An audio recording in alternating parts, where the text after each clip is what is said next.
del Agua. Y le agradezco a la consejera del Instituto Nacional Electoral, Carla Humphrey, que esté con nosotros esta mañana. Carla, ¿cómo está? Buenos días. Hola, buenos días. Un gusto saludarte y también a tu audiencia. Hasta este momento, el INE, el Consejo General del INE, ha avalado ¿qué elecciones del Poder Judicial, Carla? Bueno, como hemos visto, desde el Sí. domingo surgió instalamos la sesión del Consejo General para declarar la validez de distintas elecciones del Poder Judicial. Quiero aquí primero determinar que las opciones del Instituto Nacional Electoral era validar o invalidar la elección. Nadie propuso y nadie votó por invalidar la elección.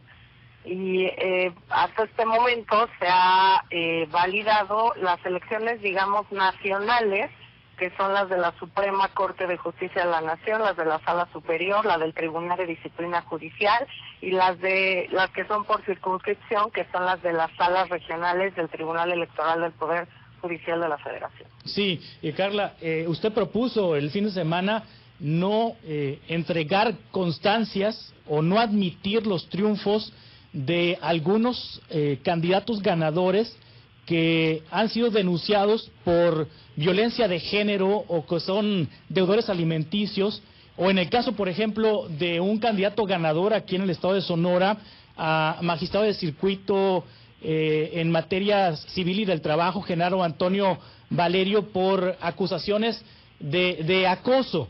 Usted propuso eso, pero no obtuvo el respaldo del Consejo General del INE, Carla.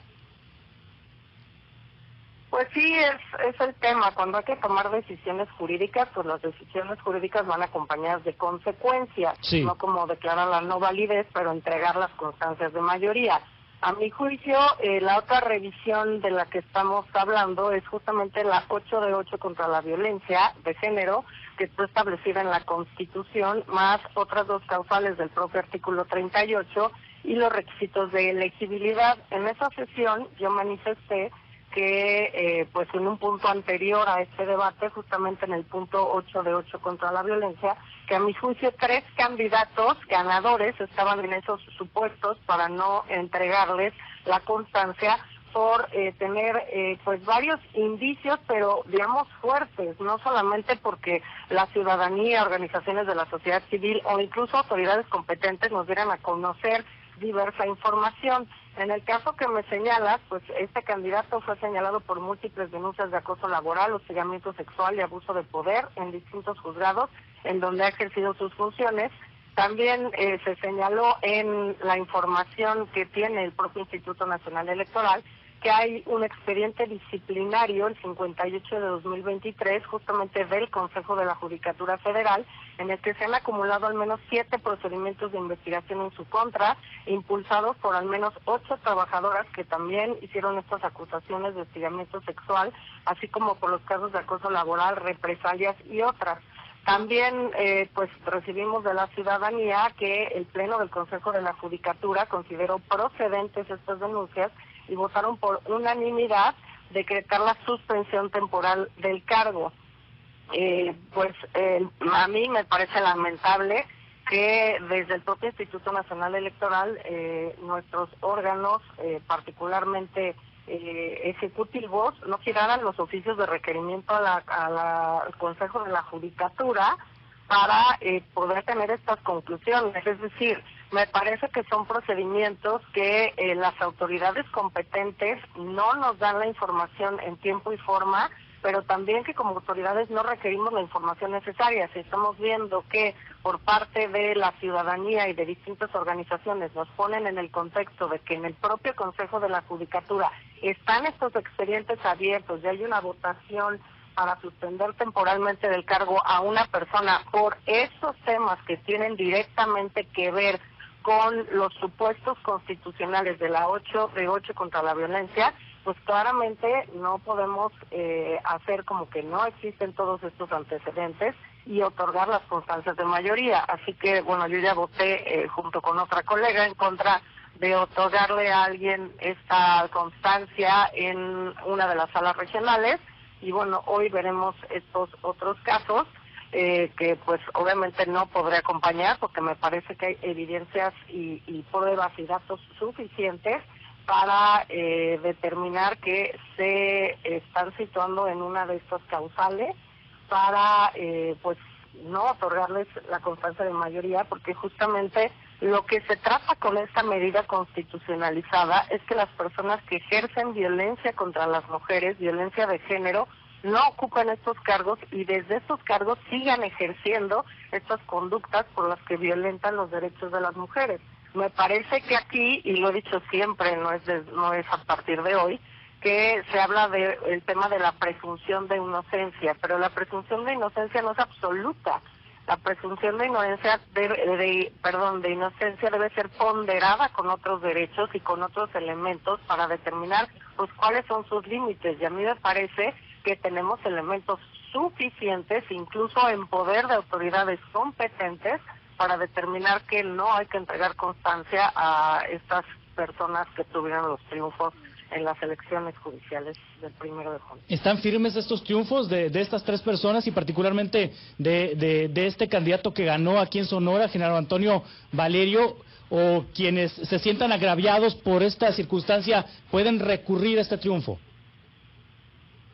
Por supuesto, todas las determinaciones del Instituto Nacional Electoral son recurribles, son impugnables.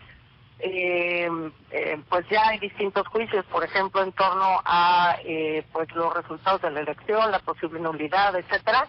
Y por supuesto que este es un tema que también se puede resolver en sede jurisdiccional si se presentan las impugnaciones correspondientes. Yo, por supuesto, no acompañaré esta determinación, ya lo anuncié así desde el domingo pasado, en el que específicamente a 6 candidaturas, 3 ganadoras y 3 que no obtuvieron el triunfo, pero dado que ahora se hacen estos listados, por si hay alguna vacante, pues me parece que tendríamos que, como Instituto Nacional Electoral, con los elementos que, insisto, no son dichos, son elementos a los que hay que darles algún valor, no solamente indiciario, sino también de prueba, pues tenemos que pues dejar señalados que esas personas no cumplen con esos requisitos, así que habrá otras 3 personas que no ganaron, otros 3 candidatos a los que me parece que ya hay también elementos suficientes. Por ejemplo, otro que fue sancionado por cometer violencia política contra las mujeres en 2021 por un tribunal electoral local, otro que fue investigado por el delito también de violencia familiar y otro que fue sancionado por violencia laboral contra una mujer por el Comité de Ética del ICE, por ejemplo.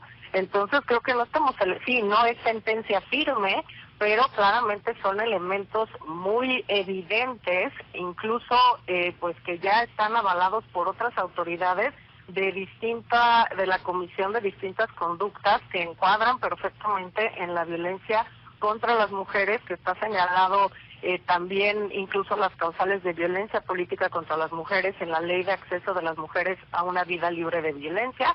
Así que bueno, yo lamento que mis colegas no hayan avanzado en este tema para poder garantizarles a las mujeres pues un entorno, por supuesto, sin violencia, en el que puedan ejercer plenamente sus derechos políticos, electorales y finalmente sus derechos humanos, y que cuenten con las garantías jurisdiccionales de poder acudir a estas autoridades si se les está violentando sus derechos. Sí, sin desperdicio las intervenciones de los consejeros, de algunos consejeros electorales el fin de semana cuando intervinieron para hablar de lo que ocurrió en el proceso electoral del 1 de junio, cuando hablaron de las irregularidades, de las inconsistencias, de las circunstancias que no fueron democráticas el 1 de junio. Carla Humphrey, consejera electoral, ¿habrá que tomar medidas para el 2027? Porque nos falta toda la otra mitad del Poder Judicial y se va a coincidir con la elección federal intermedia de 2027. ¿Habrá que hacer cambios? ¿Habrá que modificar leyes? ¿Habrá que modificar reglamentos?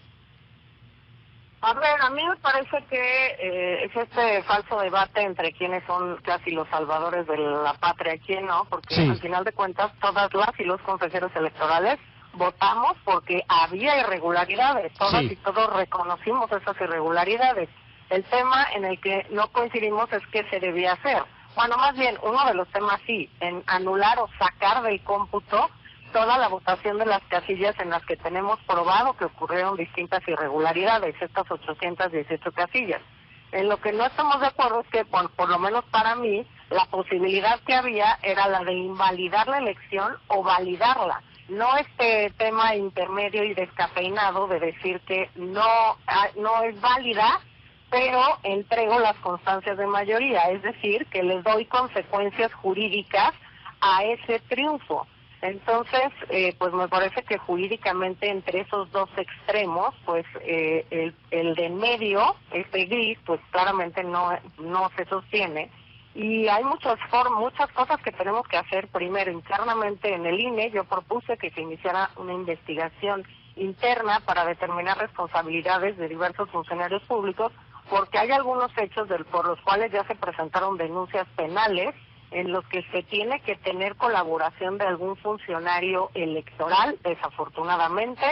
En otras hay cuestiones que podemos analizar y mejorar desde el INE. Yo voté, por ejemplo, en contra del diseño de estas boletas con números precisamente por estos temas y porque eran también discriminatorios para las personas pues ciegas o con debilidad visual o que no tuvieran, por ejemplo, manos, no pudieran escribir y por tanto las personas analfabetas, por ejemplo.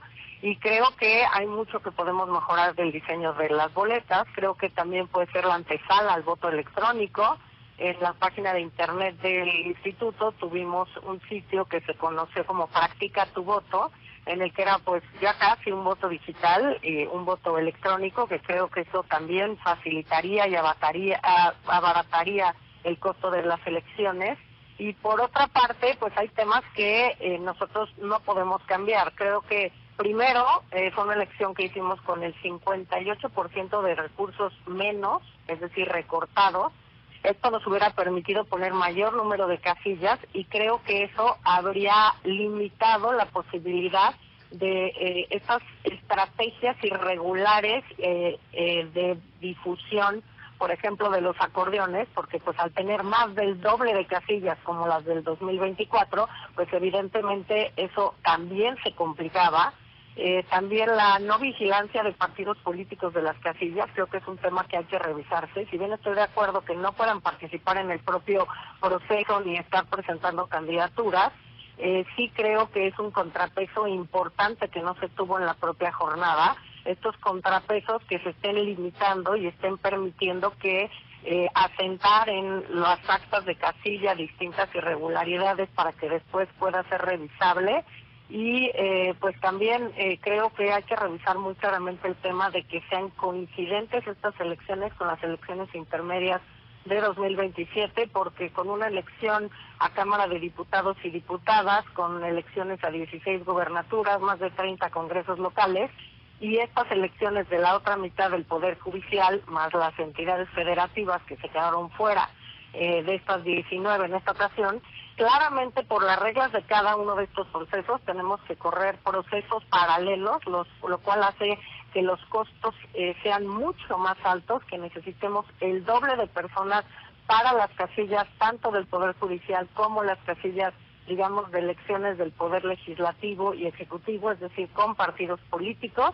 Y creo que sí es un tema muy importante que tendría que valorarse por el Poder Legislativo, el cambiar la fecha de las elecciones. Pudieran ser, por ejemplo, el mismo año, pero no necesariamente el mismo día de la jornada electoral, porque esto ya vimos que no ayuda a abaratar los costos. En Durango y en Veracruz tuvimos que poner 2 casillas distintas para que pudieran votar por sus autoridades municipales en una, es decir, con partidos políticos, y del Poder Judicial en otras, y esto obviamente encarece muchísimo la organización de los procesos electorales.